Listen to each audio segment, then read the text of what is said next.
les négociations de paix sont de nouveau bloquées. Le président ukrainien Volodymyr Zelensky, après avoir pris connaissance des modifications du plan de paix de Donald Trump, a affirmé que les discussions étaient peintes à l'impasse. Selon Zelensky, les négociations sur l'initiative de paix soutenue par les États-Unis restent jusqu'à présent difficiles et divisées sur des questions clés, notamment en ce qui concerne le Donbass. Dans le même temps, Zelensky a déclaré que l'Ukraine entrait dans une nouvelle phase de négociation. Aujourd'hui, le président ukrainien est à Londres pour rencontrer Macron, Merz et Starmer. Ensuite, il est allé à Bruxelles pour une réunion privée avec le secrétaire général de l'OTAN, Mark Rutte. Les Européens cherchent des solutions à une situation très difficile. Les diplomates européens reconnaissent que la position de Trump est tellement imprévisible et changeante qu'il vaut mieux ne compter que sur leurs propres forces. En effet, à un moment donné, le président américain Donald Trump se comporte comme un envoyé de son royaume russe. La minute suivante, il écoute les arguments du président ukrainien Volodymyr Zelensky. Et la troisième minute, il retourne à nouveau dans le camp du Kremlin. Et ainsi de suite, en cercle. Et comme l'administration américaine assume de plus en plus le rôle d'un médiateur peu fiable au lieu d'un allié fiable, l'Europe se retrouve dans une position difficile. Mais il y a aussi un indicateur principal que la paix n'arrivera pas de sitôt. Le commandant en chef des forces armées ukrainiennes, Alexandre Syrsky, a déclaré qu'en raison de l'offensive russe sur le front, l'Ukraine devait renforcer sa capacité de défense et consolider ses forces de défense. Par conséquent, il fallait intensifier la mobilisation. Bonjour, je suis Alexei Petchi. Discutons ensemble de ce sujet, mais avant de commencer, je vous demanderai de liker cette émission, de vous abonner à la chaîne et de ne pas oublier d'écrire un commentaire détaillé sous cette émission. De plus, abonnez-vous à ma chaîne Telegram Petchi News, le lien se trouve dans la description de cette vidéo. Là-bas, nous publions des actualités en temps réel dès qu'elles arrivent. Si vous souhaitez soutenir le travail de cette chaîne YouTube, vous pouvez le faire financièrement en faisant un don ou en vous abonnant via les liens et les coordonnées dans la description de cette vidéo. Je vous serai reconnaissant pour tout soutien de votre part. Aujourd'hui, 8 décembre, le président ukrainien Volodymyr Zelensky a annoncé une nouvelle semaine diplomatique.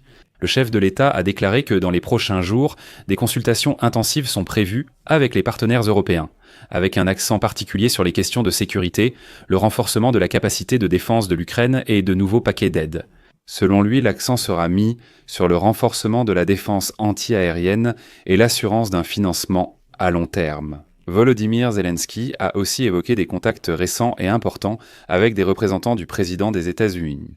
Il attend des rapports détaillés du secrétaire du Conseil de sécurité nationale et de défense de l'Ukraine ainsi que du chef d'état-major général sur le contenu des négociations menées par les Américains à Moscou et d'éventuels changements dans leur approche du processus de négociation.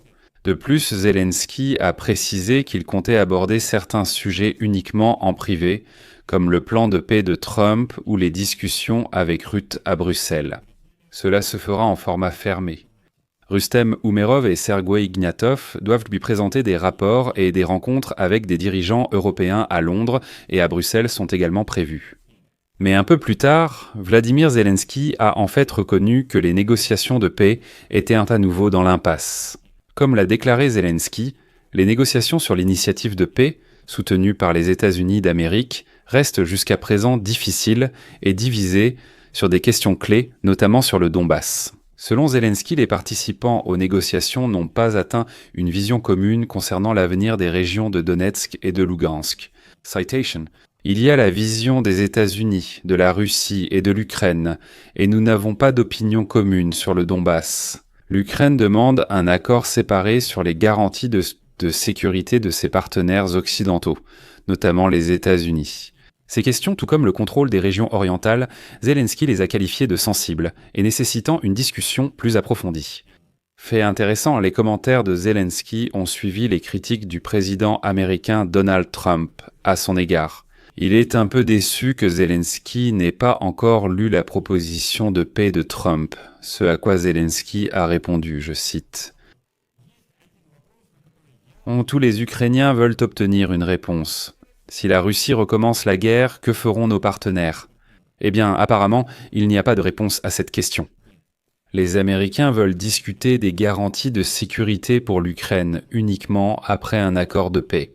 Comme vous le comprenez, il n'y aura déjà plus rien à discuter à ce moment-là, mais les Européens, eux, discuteront non seulement de l'Ukraine. Parce que les changements d'humeur constants de Trump mettent en danger leur propre sécurité. Comme l'écrit Segodnia, l'aveu d'un homme politique est que, concernant la guerre en Ukraine, les prévisions changent rapidement. Une minute, le président américain Donald Trump se comporte comme l'émissaire de son homologue russe Vladimir Poutine. La suivante, il écoute les arguments du président ukrainien Volodymyr Zelensky, puis il retourne à nouveau dans le camp du Kremlin. L'administration américaine devenant un médiateur peu fiable plutôt qu'un allié sûr, l'Europe se retrouve en position difficile. Et ensuite, il y a une citation qui fait référence à la rencontre d'aujourd'hui à Londres. L'un des rares aspects réconfortants est que les pays de l'Union européenne, l'Allemagne, la France et le Royaume-Uni, cherchent à faire face ensemble à cette dure réalité. Après le traumatisme causé par le Brexit et toutes les disputes entre l'ancien chancelier allemand Olaf Scholz et le président français Emmanuel Macron. Ces dernières années, l'ambiance a changé. Parce qu'elle devait changer.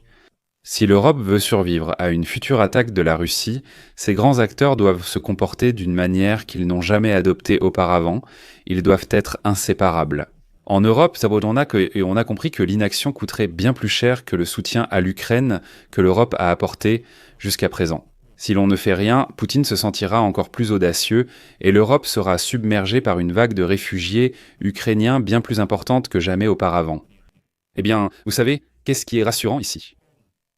Eh bien, par exemple, là-bas, le Premier ministre britannique Keir Starmer, le chancelier allemand Friedrich Merz, ainsi que le président français Emmanuel Macron ont trouvé un terrain d'entente qui découle d'une vision commune des menaces actuelles en politique étrangère et des problèmes en politique intérieure.